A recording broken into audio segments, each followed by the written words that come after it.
I was raised in the Air Force, and a very dear question to me. I would do everything I can. I don't think the answer to our fiscal problems is closing our military bases. There are other areas where we can save on our spending, and that's not even in the defense industry. Maybe the defense, we can cut some areas a little bit, but it's not as far as I'm concerned. It has nothing to do with closing our military facilities. They have too much of impact on our whole system, our communities, and our defense. Thank you. Thank you, Rick. The Green New Deal put 8 million people back to work in 1934 and 35 and 36. My uncle was one of them. I supported H.R. 494 in the last Congress. There is a bill, I think it's 188, to revive the Civilian Conservation Corps. We need to keep our military money here in the United States. We do not need to be cutting the National Defense Appropriations Act. We need to be spending that money here in the United States. We do not need to build more submarines. We need to sell off the weapons and bases to the rich countries.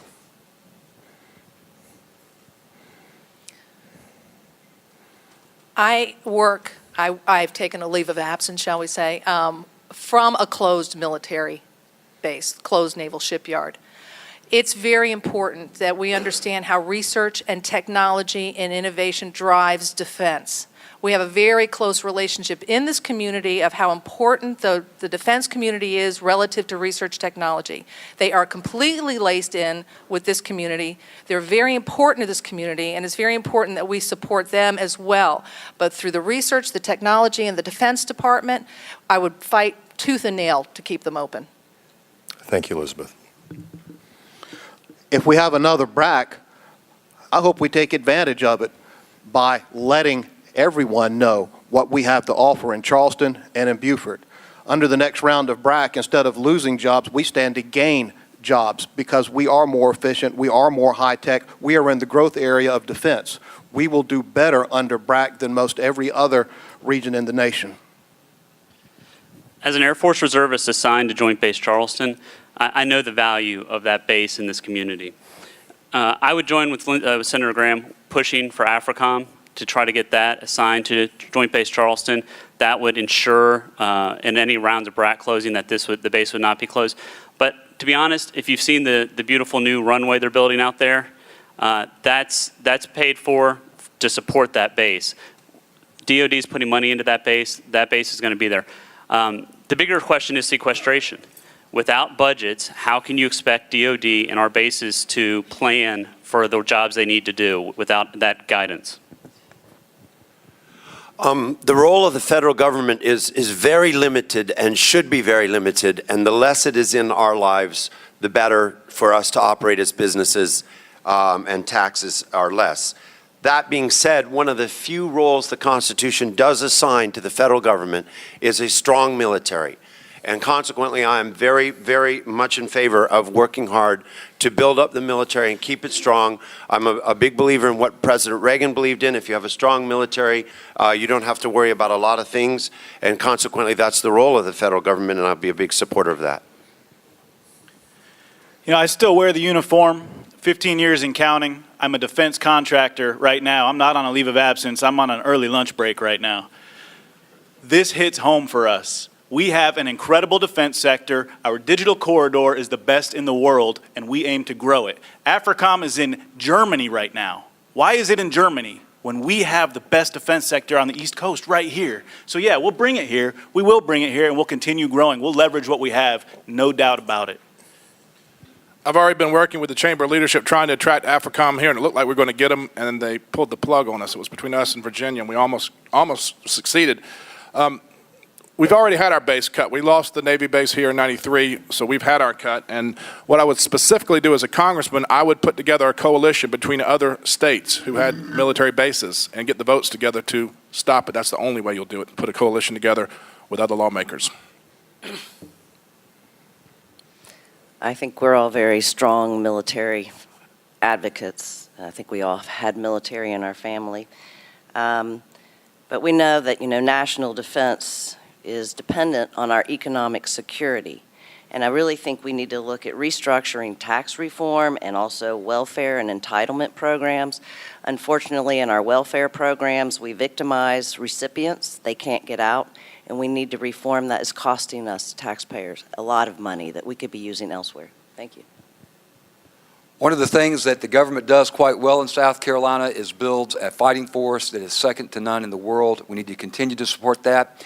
We build Marines right here in the Low Country. My son happens to be one of them. What we need to be careful of is to make sure that our military is doing the job that it has been trained to do. And we need to think long and hard about sharing our military technology with other nations that we are not certain about their stability or their alliance with Americans' ideals. Our South Carolina military bases are mission critical to our national security. That is first and foremost. But as a business community, you need to understand and you need to help others in your communities understand the economic impact that our military installations have on our communities and on our state.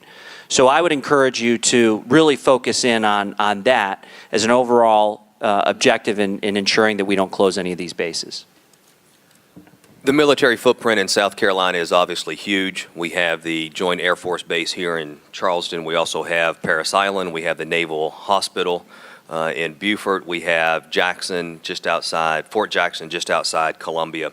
I'm a former officer in the United States Army. I know what it's like to see condemned homes at some of these bases, and we have to make sure that the funding is there. We have to make sure that sequestration doesn't take place. That's $500 billion that's expected to be cut. Thank you. Among the approximately 250 candidates for the 1st Congressional District seat, I'm not only the only published poet, but am probably one of the few, if not the only, former paratrooper. In my case, I jump up the 11th Airborne Division. I have a real affinity with the military, and when I'm elected to Congress, to the extent I can do so without selling my soul, I'll engage in horse trading with representatives from other parts of the country to protect their installations, as they will help me to protect ours.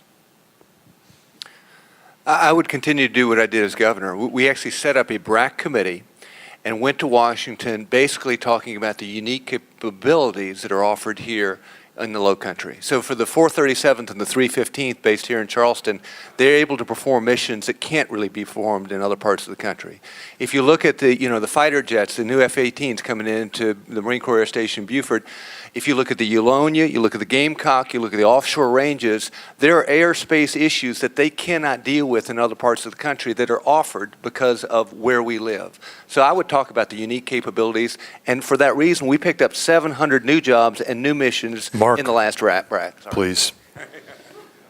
Our South Carolina delegation has been remiss. Other states have gotten together time and time again and worked together as a delegation to keep their bases open. The next BRAC is 2014, and it's actually the F-35B that's scheduled to come to the Marine Air Station. If we do not get that program, that air station will be closed more than likely. That will have a huge impact. And in South Carolina District 1, only the Beaufort facilities are in that district, and it is extremely important that we work together in Washington with the entire delegation to get that done. Otherwise, it won't work.